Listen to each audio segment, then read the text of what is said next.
আসসালামু আলাইকুম। সংবাদে আপনাদের সবাইকে স্বাগতম জানাচ্ছি আমি নুসরাত। শুরুতেই সংবাদ শিরোনাম। বাংলাদেশের সর্বশেষ গুরুত্বপূর্ণ আপডেট সংবাদে আপনাকে স্বাগত। শুরুতেই সংবাদ শিরোনাম, পরে বিস্তারিত। প্রথমেই জানাবো আমাদের হাতে থাকা সর্বশেষ গুরুত্বপূর্ণ সবথেকে তাজা আপডেট সংবাদ। জামাত ক্ষমতায় গেলে দেশে আর পরিবারতন্ত্রের রাজনীতি থাকবে না বললেন ডাক্তার শফিকুর রহমান। জামাত ইসলাম ক্ষমতায় গেলে দেশে আর বিএনপি বা আওয়ামী লীগের মতো পরিবারতান্ত্রিক রাজনীতি থাকবে না। দেশটি বিভিন্ন মানুষের সমন্বয়ে যারা যোগ্য তারাই রাষ্ট্র পরিচালনা করবে বলে জানিয়েছেন তিনি। এরপর জানাবো জামাত ক্ষমতায় গেলে হিন্দুদের জামাই আদরে রাখা হবে বললেন কৃষ্ণ নন্দী। খুলনা ১ আসনে জামাত ইসলামের মনোনীত সংসদ সদস্য পদপ্রার্থী কৃষ্ণ নন্দী বলেছেন, হিন্দুদের বলা হয় জামাত ক্ষমতা এলে হিন্দুরা এদেশে থাকতে পারবে না, কিন্তু আমি গ্যারান্টি দিয়ে বলছি জামাত ক্ষমতায় এলে হিন্দুরা এদেশে জামাই আদরে থাকবে। এদিকে শেখ হাসিনার মতো আরেকটি দল গত ১৭ মাস ধরে ফ্যাসিবাদ কার্যক্রম চালাচ্ছে বললেন আসিফ মাহমুদ। ক্ষমতায় না এসে ১৭ মাস ধরে একটি দল শেখ হাসিনা ১৭ বছরের মতোই ফ্যাসিবাদী কার্যক্রম চালাচ্ছে। পাড়ার দোকান থেকে শুরু করে রাষ্ট্রের সর্বোচ্চ পর্যায় পর্যন্ত তারা চাঁদাবাজিতে লিপ্ত, এমনটাই মন্তব্য করেছেন নাগরিক পার্টি এনসিপির মুখপাত্র আসিফ মাহমুদ সজীব ভূঁইয়া। তিনি বলেছেন, সাদা পাথর লুটপাট করা, এমনকি চাঁদাবাজি, সন্ত্রাসী কর্মকাণ্ড, মানুষ হত্যা, পাথর মেরে মানুষ হত্যা, গুলি করে মানুষ হত্যা এমন একটি অপরাধ নেই যেটি বিএনপি এই কয় মাসে না করেছে। জানাবো বিএনপির সব পরিকল্পনায় দেশের মানুষকে কেন্দ্র করে দাবি করলেন বিএনপি নেতা সালাউদ্দিন। বিএনপির জাতীয় স্থায়ী কমিটির সদস্য কক্সবাজার ১ আসনের ধানের শীষের প্রার্থী সালাউদ্দিন আহমেদ দাবি করেছেন যে বিএনপির যা কিছু পরিকল্পনা, রাষ্ট্রভাবনা সবকিছুই নাকি এদেশের মানুষকে কেন্দ্র করে। আসুন বিএনপির পাশে দাঁড়ান এবং নতুন বাংলাদেশ গড়ে তুলি বলে জানিয়েছেন তিনি। এবং সর্বশেষ জানাবো মিয়ানমার থেকে ছোড়া গুলিতে ২ জেলে গুলিবিদ্ধ। কক্সবাজারের টেকনাফের হোয়াইক্যাং কাঞ্চরপাড়া সীমান্তে নাপ নদীতে মাছ শিকারের সময় মিয়ানমার থেকে ছোড়া গুলিতে ২ জেলে গুলিবিদ্ধ হয়েছে। এ ঘটনায় এখন পরিস্থিতি থমথমে অবস্থা বিরাজ করছে। সুতরাং এখন থেকে সবাইকে আরও বেশি সতর্ক থাকার আহ্বান জানানো হচ্ছে। প্রিয় দর্শক, এতক্ষণ শুনছিলেন সংবাদ শিরোনাম, এবারে বিস্তারিত। তবে তার আগে বন্ধুরা অনুরোধ থাকবে এই সংবাদটিতে একটি লাইক দিন।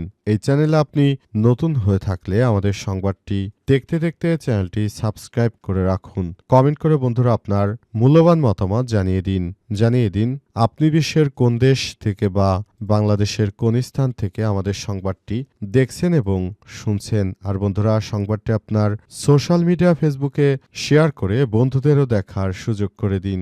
গাজা যুদ্ধে আপনি যদি নিরীহ ফিলিস্তিনিদের ভালোবেসে থাকেন, কমেন্টে ইয়েস লিখে পুরো বিশ্বকে জানিয়ে দিন। এবারে বিস্তারিত।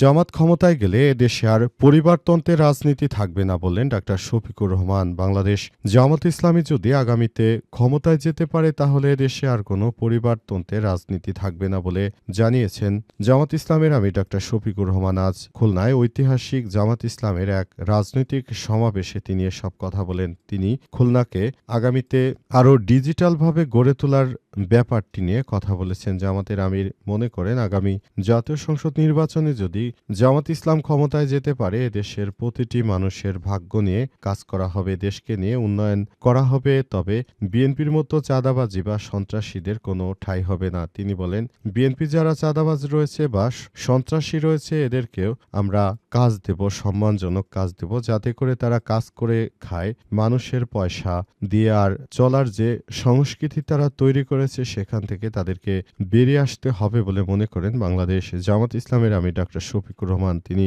মনে করেন, নতুন বাংলাদেশ গড়ে তুলতে হলে অবশ্যই আমাদের সবাইকে একযোগে কাজ করতে হবে। আমরা মনে করি এবারের জাতীয় সংসদ নির্বাচন হবে ইতিহাসে সব থেকে ভালো সুষ্ঠু মানের একটি নির্বাচন এবং সেই নির্বাচনটা করার জন্য সবাইকে একযোগে কাজ করতে হবে বলে মনে করেন বাংলাদেশ জামাত ইসলামের আমির ডাক্তার শফিকুর রহমান এবং সবাইকে নিয়ে আগামীর নতুন বাংলাদেশ গড়ে তোলার আহ্বান জানিয়েছেন বাংলাদেশ জামাত ইসলামের আমির ডাক্তার শফিকুর রহমান এবং তিনি সবাইকে সেজন্য একসঙ্গে কাজ করার জন্য আহ্বান জানিয়েছেন বাংলাদেশ জামাত ইসলামের আমির ডাক্তার শফিকুর রহমান এবং তিনি মনে করেন নতুন বাংলাদেশ গড়ে তোলা ছাড়া কোনো বিকল্প হতে পারে না। পরিবারের কাছে দেশকে জিম্মি ছেড়ে দেয়া যাবে না। জামাত ক্ষমতায় গেলে হিন্দুদের জামাই আদরে রাখা হবে বললেন কৃষ্ণনন্দী। খুলনা ১ আসনে জামাত ইসলাম মনোনীত সংসদ সদস্য প্রার্থী কৃষ্ণনন্দী বলেছেন, হিন্দুদের বলবো, জামাত ক্ষমতা এলে হিন্দুরা এদেশে থাকতে পারবে না। যারা বলছে তারা মিথ্যা বলছে।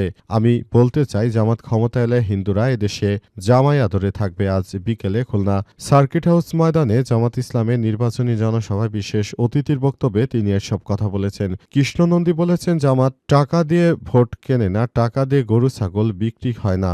একটি দল বস্তার মুখ খুলে দিয়েছে, আপনারা টাকায় ভোট বিক্রি করবেন না। একটি দলকে উদ্দেশ্য করে তিনি বলেছেন, তারা ৫ বার দুর্নীতিতে চ্যাম্পিয়ন হয়েছে, চাঁদাবাজি করে। চাঁদাবাজদের দিয়ে দেশে কখনোই শান্তি প্রতিষ্ঠিত হতে পারে না বলে জানিয়েছেন তিনি মনে করেন, নতুন বাংলাদেশ গড়ে তোলার জন্য সবাইকে একসঙ্গে কাজ করতে হবে। এদেশে যারাই চাঁদাবাজি, সন্ত্রাসী, রাহাজানি কর্মকাণ্ড করুক না কেন, তাদের এদেশে জনগণ কখনোই ভোট দেবে না বলে মনে করেন কৃষ্ণনন্দী। তিনি তাই সবাইকে বাংলাদেশ জামাত ইসলামের ছায়াতলে আসার জন্য আহ্বান জানিয়েছেন এবং তিনি মনে করেন, এবারের যে গণজোয়ার সৃষ্টি হয়েছে এতে বাংলাদেশ জামাত ইসলাম বিপুল ভোটে জয়লাভ করতে পারবে। জামাত ইসলামের নেতাকর্মীরা যে আদর্শ নিয়ে রাজনীতি করে, তাদের আদর্শের মধ্যে কাউকে রাহাজানি, চাঁদাবাজি, সন্ত্রাসী কর্মকাণ্ড করতে দেয়া হয় না বলে জানিয়েছেন তিনি এবং তিনি সে অনুযায়ী সবাইকে আহ্বান জানিয়েছেন যাতে করে বাংলাদেশ জামাত ইসলামে সবাই ভোট দেয় এবং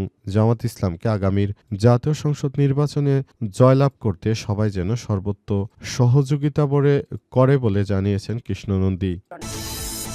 শেখ হাসিনার মতো আরেকটি দল গত ১৭ মাস ধরে ফ্যাসিবাদের কার্যক্রম চালাচ্ছে বললেন আসিফ মাহমুদ। ক্ষমতায় আসার আগেই বিগত ১৭ মাস ধরে বিএনপি এমন কোনো কার্যক্রম নেই যা সন্ত্রাসী কার্যক্রম দেশের মানুষ দেখেনি।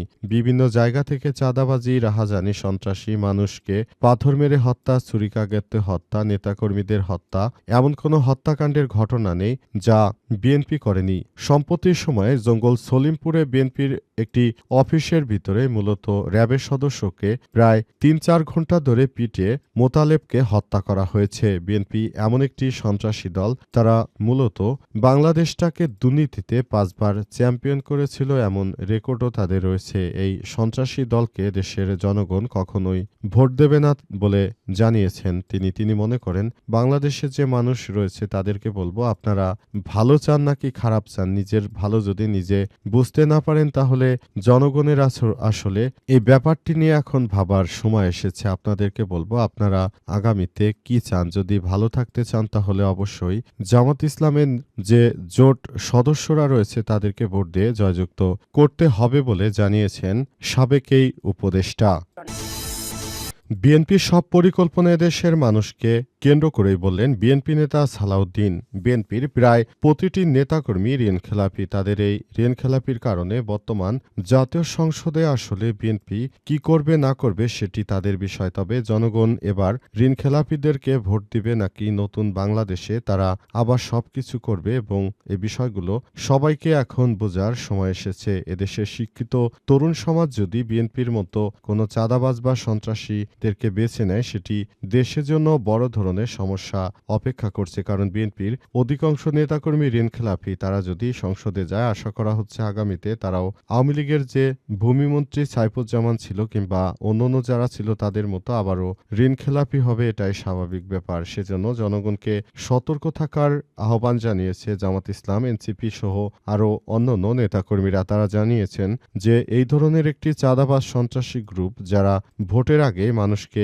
পাথর মেরে হত্যা করেছিল, সাদা পাথর লুটপাট করেছিল, এমন কোনো নজির নেই যেটি তারা করেনি। তারা যদি আবার জাতীয় সংসদ নির্বাচনে যায় তাহলে আগামীতে তারা কি করবে সেটি আপনারা নিজের বিবেককে কাজে লাগিয়ে বুঝুন। তা না হলে নতুন বাংলাদেশ গড়ে তোলা যে স্বপ্ন দেখছেন আপনারা, সেই স্বপ্ন অধরাই থেকে যাবে বলে জানিয়েছে জামাত ইসলামের নেতাকর্মীরা। তবে বিএনপির পক্ষ থেকে বারবারই বলা হচ্ছে যে আসলে আগামীতে যদি জাতীয় সংসদ নির্বাচনে তারা যায় তাহলে এই বিষয়গুলো থেকে তারা অনেকটা সেটা বেরিয়ে আসবে এবং তারা চেষ্টা করবে যেন বাংলাদেশটা অনেক সুন্দরভাবে পরিচালনা করা যায় সেটি করতে, এবং সে অনুযায়ী তারা যদি সেভাবে রাষ্ট্র পরিচালনা করতে পারে তাহলে হয়তো আগামীতে আর এই ধরনের কোনো ঋণখেলাপি থাকবে না। কিন্তু অতীতের বাংলাদেশের ইতিহাসের রেকর্ড থেকে দেখা গেছে যারা একবার ঋণখেলাপি ছিল তারা কখনোই ওই টাকা আর পরিশোধ করেনি। সুতরাং অতিরিক্ত টাকা ছাপিয়ে ব্যাংকগুলোকে বাঁচিয়ে রাখতে হচ্ছে বাংলাদেশ ব্যাংকে। এতে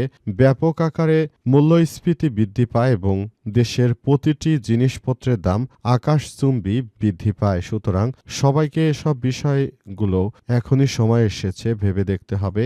আপনি আপনার ভোট কাকে দেবেন সেটি আপনার একান্ত ব্যক্তিগত ইচ্ছা, তবে ভোট দেওয়ার আগে সবাইকে অবশ্যই এসব বিষয় বিবেচনা করতে হবে।